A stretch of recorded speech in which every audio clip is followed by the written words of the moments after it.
Reason for Truth, where the truth comes first and the reasons come last. But we're always and constantly learning, because when you stop learning, you stop teaching. At least stop teaching well. Today we want to teach about the true meaning of Christmas. And listen, under 4 minutes, 3 minutes, I think it's 28 seconds, something like that.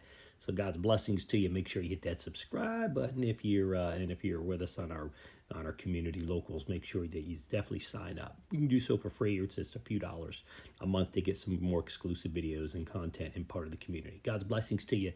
Hey, in advance, Merry Christmas. Morning. I want to talk to you today, everybody, about the true meaning of Christmas. Looking at Galatians 4:4-5, which says this: "But when the fullness of time had come, God sent forth his Son, born of woman, born under the law, to redeem those who were under the law, so that we might receive adoption as sons."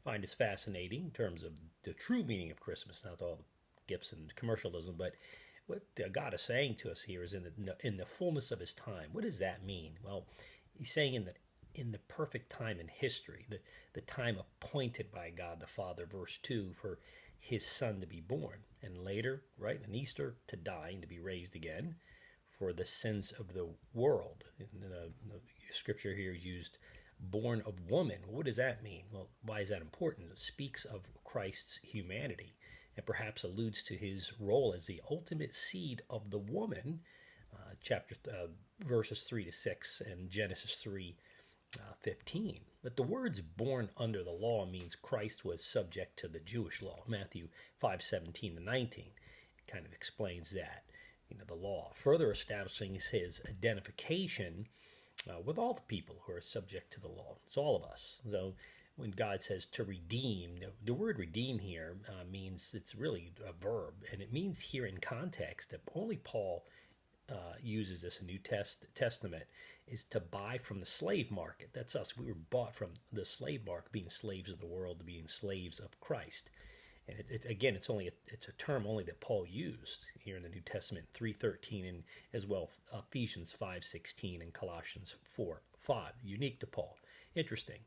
The verb to redeem again describes Christ's supreme and final payment for the sins of humanity, Romans 3:23-25. Now, this payment, his death on the cross, frees all of us who believe on him from the curse of the law and slavery to sin. And this decisive payment results in freedom for us spiritually, clears the way for Christians to become more than just cultural, but God's sons and really daughters. Although there is only one natural son in God's family, Jesus Christ, verses 4 and 6, God graciously adopted all believers as his sons. That's us. We, meaning you and I, no longer are slaves to sin, nor children under the guardianship of the law. Isn't that great? And this is the true meaning of the Christmas season. So listen, when you're going through and you see the tree and you see all the gifts, remember the ultimate gift of Christ on the cross.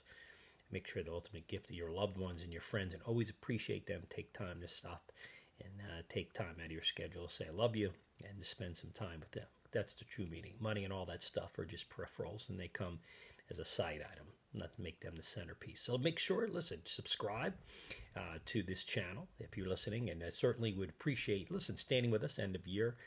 Financially, we do have some needs that are unmet, and we can't do it without you. You can certainly do that because we're more than just a channel. We're also an organization, reasonfortruth.org, and just hit the donate button or /donate. We'll take you right there. So thank you kindly for all your support. God's blessings to you. Merry Christmas to you and your family.